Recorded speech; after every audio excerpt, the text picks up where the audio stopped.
Yo, it was really good, everyone. It's your boy Debo with Debo's Picks. Happy Thirsty Thursday. I want to recap last night's plays real quick, as well as offer up my plays for tonight's NBA slate. So let's get it popping. Now, I gave out a total of 11 plays, and out of those 11 plays, we went 8 and 3. Now, as I talk, each of those plays will pop up on the screen. You will also notice a couple of plays I did not share with y'all because they were fourth quarter plays, which I also hit on, but we're not going to focus on those. Let's focus on the ones that we share with each other. And it really came down to two players and two players only. One being Steph Curry, the other one being Dame Lillard. Let's focus on Steph first. We had him going over 29.5 points.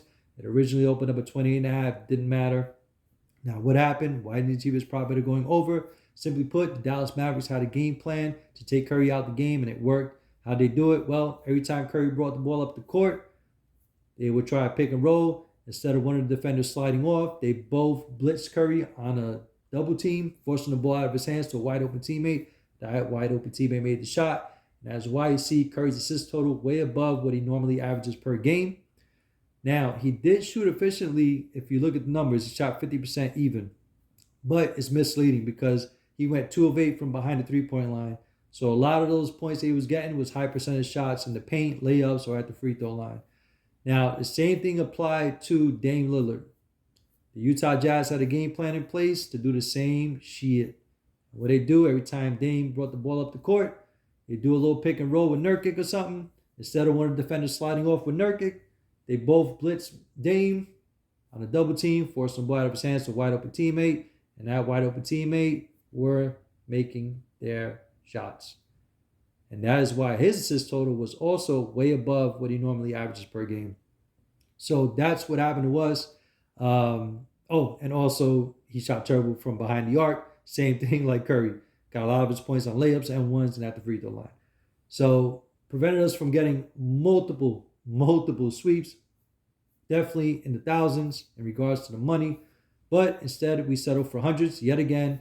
And there's nothing to complain about. But man, to know that you're just missing out on these sweeps is brutal.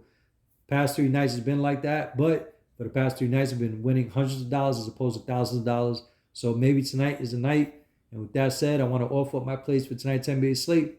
Now, as the plays pop up on the screen, I want to talk about one prop bet that's not going to be on any of the tickets, and that's being RJ Barrett. I had him going over 18.5. That's what the sports books got him at right now. FanDuel's got him at minus 13 even to go over under 18.5. However, Pinnacle's got him at 18.5, favorite to go over minus 127. So I just don't understand why Prizepicks won't put the prop bet up because it's offered on every other sports book. So they're holding their ransom. That only tells me that they're waiting to see if the line gets bumped up to 19.5 because I really love his matchup against Orlando, and it appears Prizepicks knows that he has a really good matchup as well.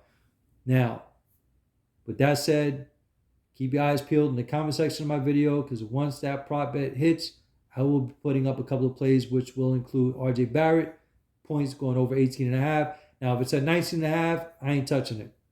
Plain and simple. Can he go over 19.5? Sure. It's like he's 18.5 better. I'm a discount guy. You know what I'm saying? I don't like markups unless it's a superstar player. That's a different story. RJ is not that. But it is what it is. For now, we'll settle for the prop bets that I got on these tickets.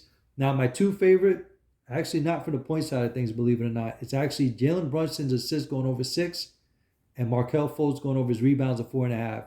Now, Jalen Brunson going up against Orlando, they are the worst or one of the worst teams in giving up the most assists per game to opposing point guards. And Jalen Brunson is more than capable of making that happen.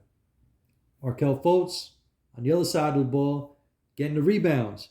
The Knicks are the worst team in giving up the most rebounds to opposing point guards, and Markelle Fultz is an excellent rebounding point guard.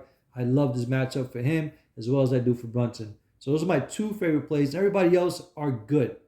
They're not great, they're good because it can go either way in my opinion. Now, you're going to see a lot of hedging going on. So tonight is going to be a lot of yard work with us, a lot of yard work. There's a hedging on every single 6-player flex that I got, and you'll notice it. Donovan Mitchell on one ticket, then you got Darius Garland on another. Then you got Kawhi Leonard on one. You got Westbrook on the other. So I'm doing a lot of flip-flopping. Another one, McCollum. And then you got Brandon Ingram. So believe it or not, I like CJ McCollum over Brandon Ingram for points. And I actually like Darius Garland over points than I do for Donovan Mitchell. And the reason why, you guys are probably like, yo, you bugging. Well, Donovan Mitchell actually has a tougher matchup. Now, he was on one in Brooklyn. But the better matchup, believe it or not, is Darius Garland against Spencer Dinwiddie. And if Brooklyn has a chance to win, they need to double Donovan Mitchell like the Dallas Mavericks double Curry and like Utah double Dame. And that's going to free up Garland to have an easy matchup. He finished with 17 points the last time he faced Brooklyn, which was a couple of nights ago in Brooklyn. Now they're at home in Cleveland. And I just have this feeling, man. It's a good matchup for Garland, and I just have a gut feeling. So combine that together, and that's why I feel the way I do. So these are my plays for tonight, guys. Like I said, keep your eyes peeled in the comment section for any added tickets. Till then, best of luck. I'll see you on the next one. Peace.